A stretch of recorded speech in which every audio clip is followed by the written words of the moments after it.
వసతి గృహాల్లో తరచూ ఘటనలు చోటు చేసుకోవడంపై సీఎం ఆగ్రహం వ్యక్తం చేశారు. బాధ్యులైన వారిపై వేటు వేయాలని కలెక్టర్లను ఆదేశించారు.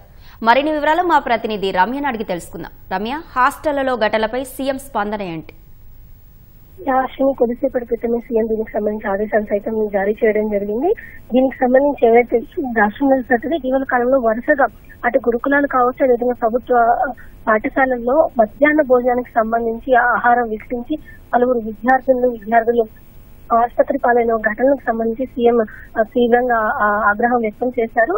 దీనికి సంబంధించి కలెక్టర్లకు సైతం ఆదేశాలు జారీ చేశారు. ప్రతి ప్రాంతంలో కూడా కలెక్టర్లు తప్పనిసరిగా ప్రభుత్వ పాఠశాలలు, వసతి గృహాలు, గురుకులాలకి ఎప్పటికప్పుడు తనిఖీలు చేయాలని చెప్పి అక్కడ ఉన్నటువంటి ఆహారం అందించేటువంటి పరిస్థితులు, అదే అక్కడ ఉన్నటువంటి వస్తువులకు సంబంధించి ఎప్పటికప్పుడు నివేదికలు అందించాలని, మరోవైపు ఈ ఘటనలు ఏవైతే వరుసగా జరిగాయి వీటికి బాధ్యులను గుర్తించి వారిపై తక్షణ వేటు వేసేందుకు సైతం వెనకాడాల్సిన పరిస్థితులు అవసరం లేదు అని చెప్పి కూడా సీఎం స్పష్టం చేయడం జరిగితే అనేక సార్లు ఈ ఘటనలకు సంబంధించి ఇటువంటి పునరావృతం కావద్దు అని చెప్పినప్పటికీ కూడా తిరిగి అవే ఘటనలు పునరావృతం అవుతున్న విషయాన్ని పేర్కొన్నటువంటి సీఎం దీనికి సంబంధించి ఆవేదన వ్యక్తం చేయడంతో పాటుగా ఇలాంటి ఘటనల కారకులను ఎట్టి పరిస్థితుల్లో ఉపేక్షించబోము అని చెప్పేసి కూడా స్పష్టంగా కలెక్టర్లు తెలియజేయడం జరిగింది. దీనికి సంబంధించి కలెక్టర్లు కూడా ఎప్పటికప్పుడు ఆయా పాఠశాలను తనిఖీ చేయాలని చెప్పేసి వీటికి సంబంధించిన నివేదికలు కూడా అందించాలి అని కలెక్టర్ తెలియజేశారు. అయితే కావాలని కొంతమంది ఇటు ప్రభుత్వ పాఠశాలలు, అదేవిధంగా గురుకులాలపై కావాలని దుష్ప్రచారం సైతం చేస్తున్నారు అని చెప్పి పేర్కొన్నటువంటి సీఎం దీనికి సంబంధించి ఇలాంటి